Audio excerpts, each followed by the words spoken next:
Hello et bienvenue dans ce nouvel épisode. Je suis ravie d'être là avec toi aujourd'hui. Alors aujourd'hui, je vais te montrer comment créer une communauté fidèle et engagée dans ton business. C'est parti tout de suite.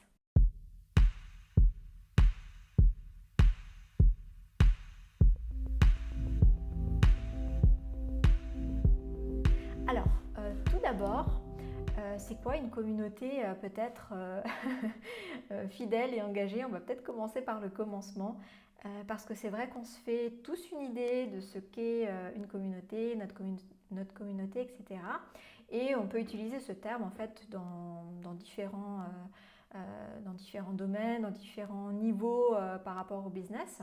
Donc je vais te préciser en fait qu'est-ce que ça veut dire pour moi. Ensuite, je vais t'expliquer aussi pourquoi c'est important en fait d'avoir une communauté fidèle et engagée pour ton business. Et enfin, je vais te partager comment développer cette fameuse communauté fidèle et engagée. Voilà, donc ce sera un épisode en 3 parties. On commence tout de suite avec la première. Alors, tout d'abord, c'est quoi une communauté en fait? Tout simplement. Alors, pour moi, il y a deux types de communautés. Alors, je dirais peut-être même trois. Mais il y en a une. Alors, souvent, on appelle ça notre communauté, mais c'est plutôt nos abonnés, nos followers, toutes les personnes qui nous suivent sur les réseaux sociaux. Et en fait, ça, si tu veux, pour moi, c'est pas vraiment une communauté. Alors, c'est une communauté d'un point de vue littéral, mais ce n'est pas la communauté que j'appelle fidèle et engagée. Pourquoi? Parce que justement, sur les réseaux sociaux, c'est très facile d'avoir des likes. Enfin, je relativise, mais on peut avoir plein d'abonnés, on peut avoir plein de personnes, de followers qui nous suivent sur les réseaux. C'est pas pour autant que ces personnes sont fidèles et engagées. Ça, c'est la première chose. La deuxième chose, c'est que finalement, ces personnes-là, tu n'as pas vraiment, mis à part le biais de la plateforme, du réseau, tu n'as pas vraiment d'autres moyens de contact avec ces personnes-là. Donc il suffit que le réseau social clôture ton compte, ferme ton compte, qu'il y ait autre problème que sais-je, et ça arrive, et ben du coup, tu n'as plus d'abonnés, tu n'as plus de followers et tu n'as plus de communauté.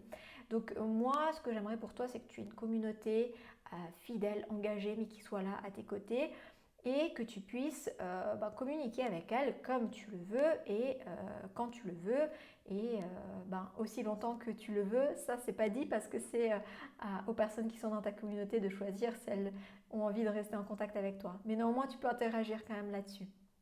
Mais du coup, voilà, sur les réseaux sociaux, tu n'as pas la main mise, tu n'as aucun contrôle et du coup, tu es voilà, tributaire du réseau et finalement aussi les personnes qui sont sur les réseaux ne sont pas forcément engagées à 100% toujours. Tu peux avoir des personnes qui likent tes posts, voilà, parce qu'elles like, mais elles sont pas forcément, ça se trouve, n'ont même pas lu ce que tu as écrit, hein.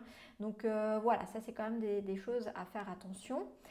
Donc ça c'est un premier type de communauté. Le deuxième type de communauté, ça pourrait être, voilà, tu as un groupe, tu es dans un club, tu fais partie voilà, d'un groupe, d'un club, d'un réseau professionnel. Ben ça pourrait être aussi une communauté professionnelle ou autre, hein, mais là bien sûr on parle business. Donc ça pourrait être aussi un autre type de communauté. Mais c'est pas pour moi une communauté dans laquelle tu vas avoir des personnes qui sont là pour toi 100% fidèles et engagées parce que dans ce type de communauté, il y a des personnes qui sont là justement pour l'esprit communautaire et donc pour être dans l'échange, dans le partage et pas forcément dans une relation avec toi professionnel, client ou dans ce style-là en fait. Donc ce n'est pas non plus ce style. Alors si tu es dans des communautés comme ça, c'est très bien, moi je le recommande. Tu peux faire du réseautage, tu peux dire stop à la solitude de l'entrepreneur ou tu peux simplement booster ta vie sociale, c'est très bien. Mais moi aujourd'hui je ne te parle pas de ce type de communauté, je te parle de la troisième communauté, le troisième type de communauté, la communauté qui est fidèle et engagée et sur laquelle tu as un contrôle, attention, c'est pas ça que je voulais dire, sur laquelle tu as un contrôle de communication. C'est-à-dire que par rapport aux réseaux sociaux où tu n'as pas le contrôle, si Instagram, Facebook ou autre clôture ton compte, tu n'as pas le contrôle, tu peux rien faire. Là, dans la communauté dont je te parle, le but, c'est d'avoir quand même un peu un certain contrôle dans lequel tu peux communiquer à ces personnes, tu peux créer un lien avec ces personnes, tu peux échanger, tu peux partager tout un tas de choses et ces personnes sont heureuses que tu leur partages tout ça, sont heureuses de faire partie de ta communauté et sont heureuses que tu lui écrives. Donc c'est de ça dont je parle aujourd'hui et j'espère que tu as bien compris la différence entre les trois types de communautés. Maintenant, si on revient entre la communauté que tu peux avoir dans les réseaux sociaux et ta communauté que tu peux avoir par exemple avec ta liste mail, tes abonnés sur ton site web, etc. Et bien du coup, l'idée, c'est d'avoir les deux. D'avoir les deux et même, je dirais que l'une amène à l'autre. Ça, c'est vraiment l'idéal en sachant que la communauté prioritaire, ça va être vraiment la communauté dans laquelle tu peux échanger directement avec les personnes, donc via une adresse mail ou un numéro de téléphone, mais généralement, ce qui se fait le plus, c'est quand même les mails. Et du coup, voilà, ça c'est vraiment la communauté à privilégier. Et en tout cas, moi, dans ma structure de business, c'est vraiment un espace.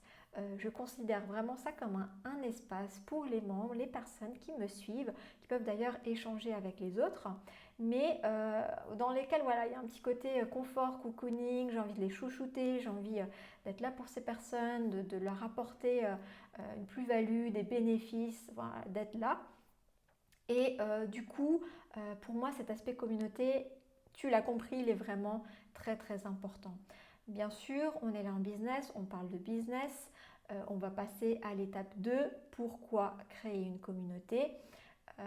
Alors, je le répète, fidèle et engagé, parce que ce qu'on veut, justement, ce n'est pas d'avoir des personnes qui finalement ne sont pas forcément intéressées par ce qu'on a à proposer. Ce qu'on veut, c'est avoir une communauté de personnes qui sont vraiment intéressées, qui correspondent à notre cible, à notre client idéal, etc.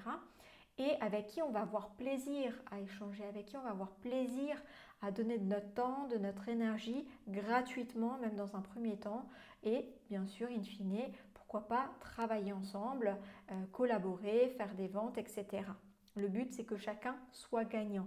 Dans la communauté, je vois vraiment cet aspect-là de gagnant-gagnant dans lequel chacun y trouve son compte. Ça, c'est une communauté gagnante. Et c'est comme ça qu'on développe une communauté engagée et fidèle parce que finalement, la communauté, les personnes qui sont dans la communauté trouvent leur compte, trouvent la valeur, la richesse à te suivre, à faire partie de la communauté, à te donner un moyen de les contacter, que ce soit en mail ou autre. Ils veulent rester en contact avec toi, veulent faire partie de ta communauté et sont même fiers de faire partie de ta communauté. Donc ça, c'est le pourquoi créer une communauté engagée. Donc bien sûr, tu n'es pas obligé de faire comme ça, tu n'es pas obligé de mettre en place cette stratégie-là business. Ce levier-là. Moi, personnellement, c'est quelque chose que j'aime faire parce que ça me tient à cœur et aussi dans un second temps, honnêtement, c'est pour moi la meilleure façon de faire des ventes dans lequel tout le monde est gagnant, où je n'ai pas besoin de faire de prospection. Je m'adresse directement à des personnes qui aiment ce que je fais. Je suis heureuse de leur partager du contenu comme je suis en train de faire là tout de suite avec toi qui m'entends.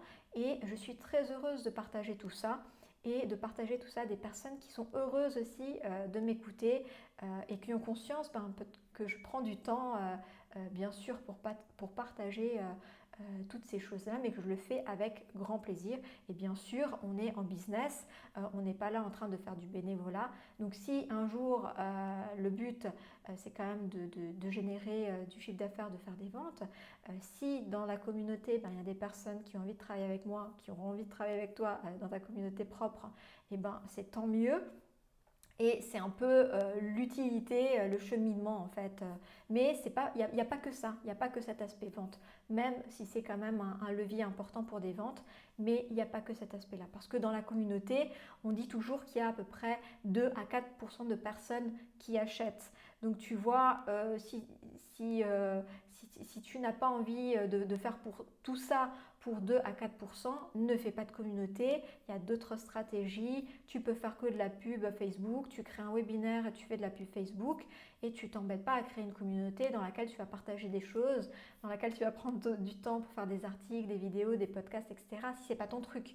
Moi, personnellement, j'aime créer une communauté autour de moi. J'aime partager ces choses-là. Je suis disponible pour les personnes qui m'écrivent par mail.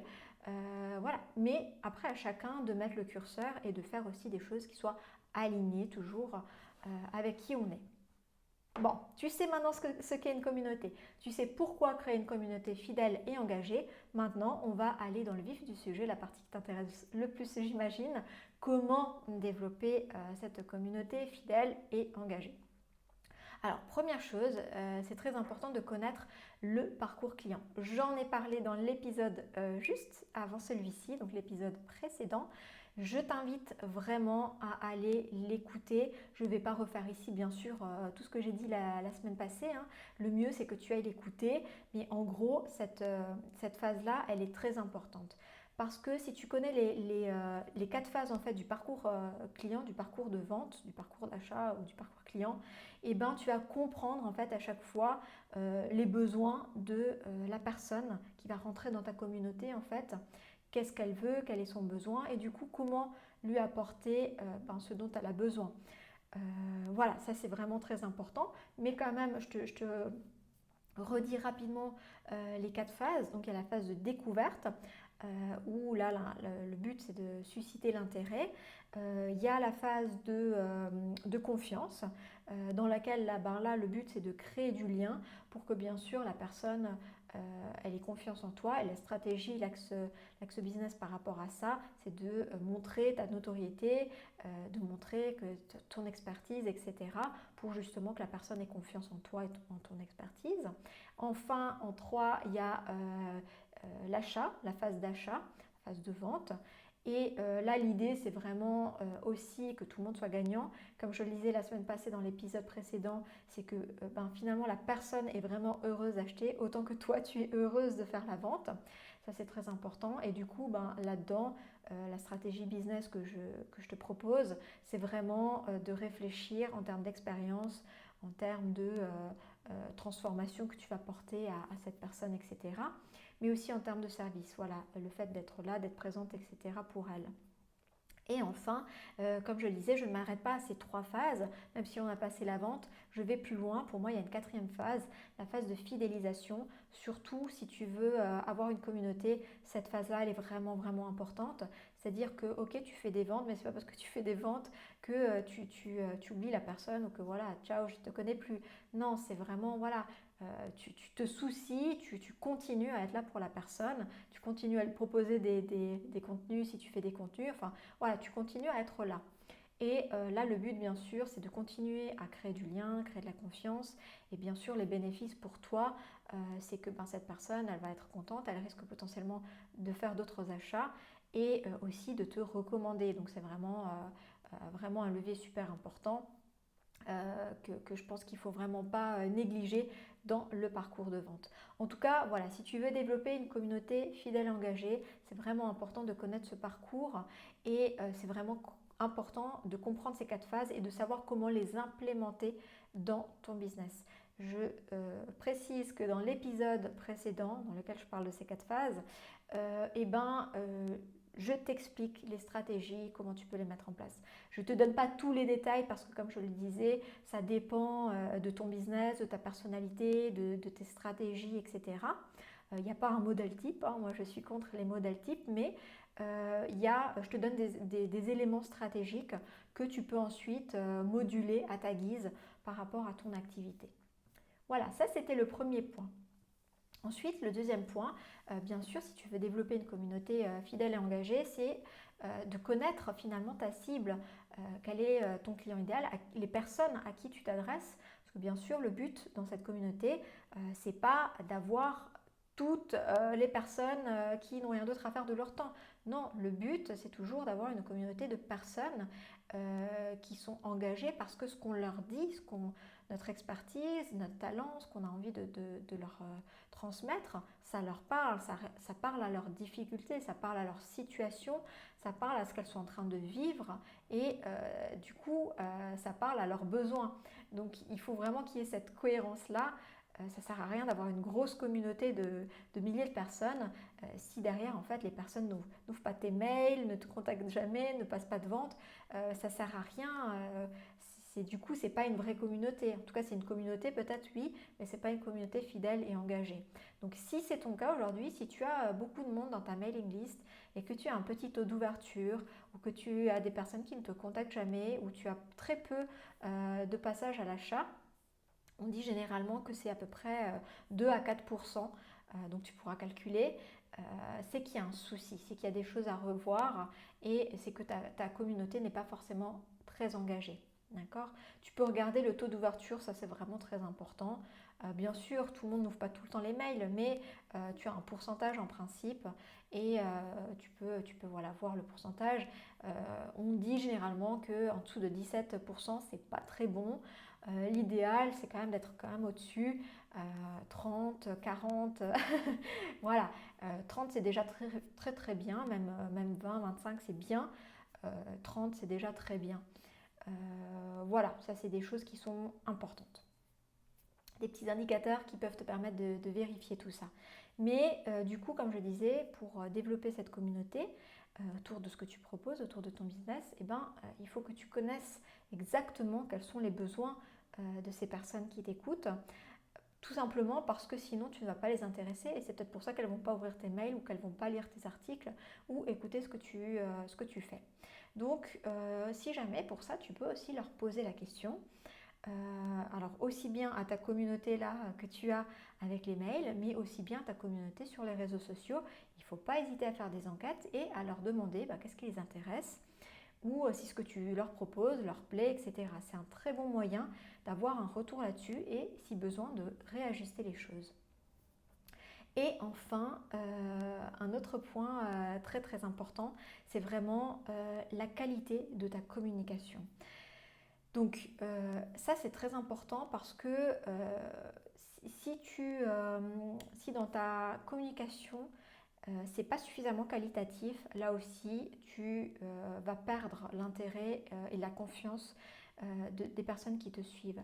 Imaginons les choses qui généralement font perdre de l'intérêt des personnes. Ça va être si tu leur écris des mails ou des posts juste pour vendre ce que tu as à vendre. Et là on rejoint le point que je te disais avant, le premier, de bien connaître les différentes phases du parcours client et ce qu'il attend en fait de ta part, même si lui n'en a pas forcément conscience. C'est toi le professionnel et si tu veux piloter ton business comme une pro et maximiser tes résultats, c'est important que toi tu saches piloter tout ça, maîtriser tout ça. Mais du coup, voilà, c'est très important que tu aies une communication de qualité. Et si par exemple tu ne communiques à ces personnes-là de ta communauté que pour leur vendre quelque chose, aussi bien par mail que les réseaux, comme je disais, au bout d'un moment, elles vont en avoir marre parce que tu n'es que là en train d'essayer de leur vendre des choses et ça ne va pas. Il faut aussi que tu continues à susciter l'intérêt, que tu continues à montrer ton expertise pour qu'elles continuent à te faire confiance, etc. Et ce n'est que ponctuellement que tu vas leur proposer forcément tes produits, tes promotions, tes services, etc. Bien sûr qu'il faut les proposer régulièrement, mais pas que ça. Le plus important, c'est pas que ça. Je dirais, la promotion de tes offres, de tes services, c'est un quart, pas plus, parce que sinon, ces personnes vont se dire, mais elle est là que pour me vendre quelque chose, et ça ne m'intéresse pas, donc je me désabonne. Ou alors pire, je te mets en spam, mais ça c'est le pire, parce que là, ton taux d'ouverture pour les prochains mails va diminuer considérablement. Donc il faut éviter à tout prix.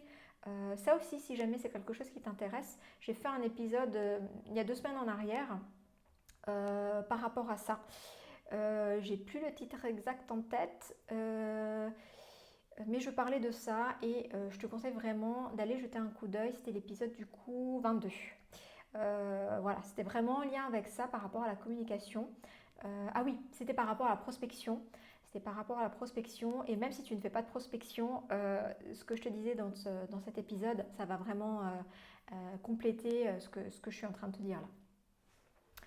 Donc, une communication de qualité, c'est quoi? C'est bien sûr d'intégrer les 4 phases du parcours client. C'est de proposer bien sûr des solutions qui sont adaptées et qui intéressent ces personnes-là.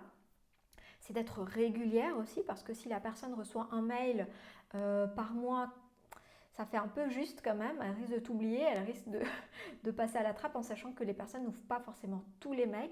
Alors il y a des personnes qui ouvrent tous tes mails, qui sont des grands fans, mais il y a des personnes qui ne vont pas ouvrir tous tes mails. Et d'ailleurs, c'est pas parce que les personnes ouvrent tous tes mails que c'est forcément celles-là qui vont acheter.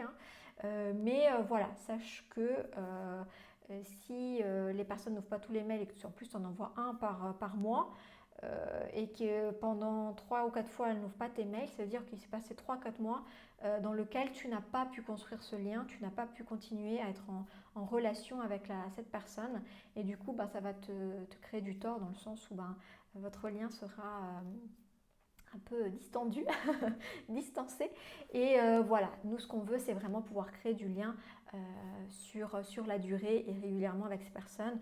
Donc il ne faut pas hésiter à leur montrer que tu es là, que tu es à leur écoute et que tu as plaisir à leur partager tout un tas de choses pour répondre à leurs besoins, à leurs difficultés, à leurs challenges parce que c'est justement ton expertise. Voilà, écoute, on a fait le tour pour tout ce que je voulais te partager aujourd'hui par rapport à ça. Donc, je pense que maintenant tu sais comment créer une communauté fidèle et engagée. Je pense que tu as compris ce que c'est, l'intérêt aussi d'avoir une communauté. Je sais que beaucoup de personnes qui sont entrepreneurs, qui sont en business, n'ont pas encore forcément travaillé là-dessus. Et c'est un point super, super important.